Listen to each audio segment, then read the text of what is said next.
Bienvenue au Salon de la moto de Milan, l'EICMA, où KTM dévoile enfin sa 790 Adventure, ou plutôt ses 790 Adventure, puisque la marque autrichienne décline d'ores et déjà ce nouveau trail de moyenne cylindrée en version standard et en version R. Donc la version R plus typée rallye raid, avec donc des pneus à crampons, avec plus de débattement de suspension, des suspensions qui ont donc 220 mm de débattement, avec aussi quelques habillements spécifiques, notamment au niveau de la selle.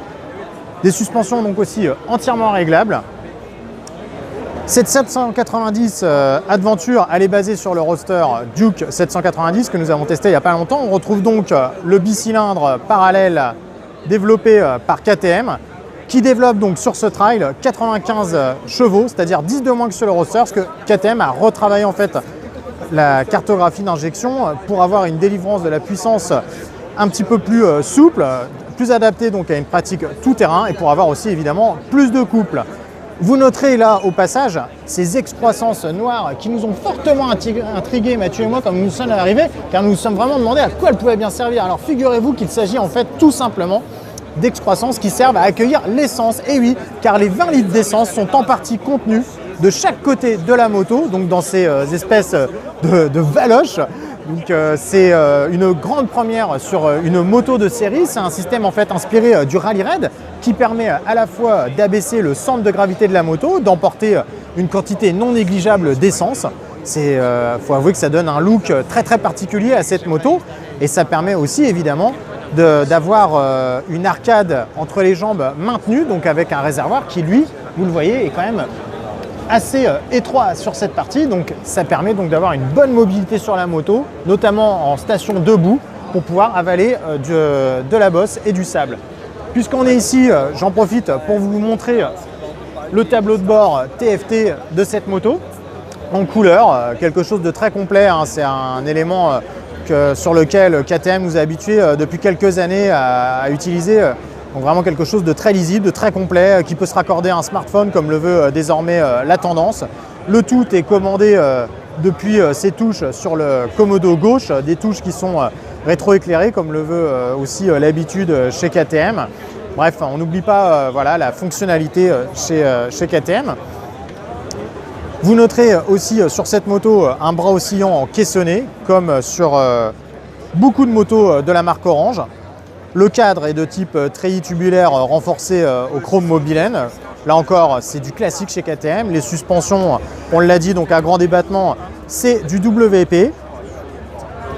Tandis que nous retrouvons au pied de cette fourche, justement à l'avant, des étriers de frein donc, à fixation radiale, 4 pistons, donc de quoi autoriser des décélérations conséquentes pour cette moto annoncée à 189 kg à sec, qui dispose par ailleurs d'un ABS, comme on dit, en virage, donc qui permet donc d'avoir une sensibilité différente en fonction de l'inclinaison de la moto.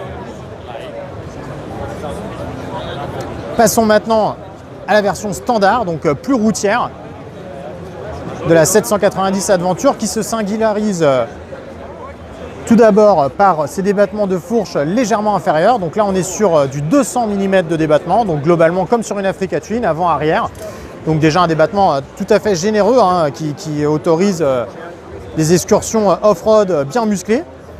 On conserve la roue de 21 pouces comme sur la version R. Donc 21 pouces, hein, là encore c'est une dimension de roue qui est vraiment très typée tout-terrain. On conserve ce fameux réservoir donc délocalisé de chaque côté du moteur, hein. On ne se lasse pas de le détailler, hein. C'est vraiment très original. Les périphériques restent sensiblement les mêmes, hein, sur cette moto.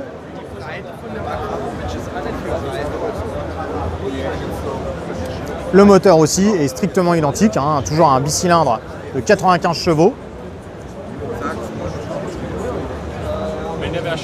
Vous la voyez ici équipée de sa bagagerie rigide développée par la marque, qui évidemment ne manquera pas de proposer bon nombre d'options sur ce qui s'avère être probablement un des best-sellers de l'année 2019, et qui va rencontrer sur son chemin, si j'ose dire, une certaine Ténéré 700 que Yamaha dévoile justement cette année à quelques dizaines de mètres à peine du stand de KTM. La guerre des trails à l'EICMA de Milan est d'ores et déjà lancée.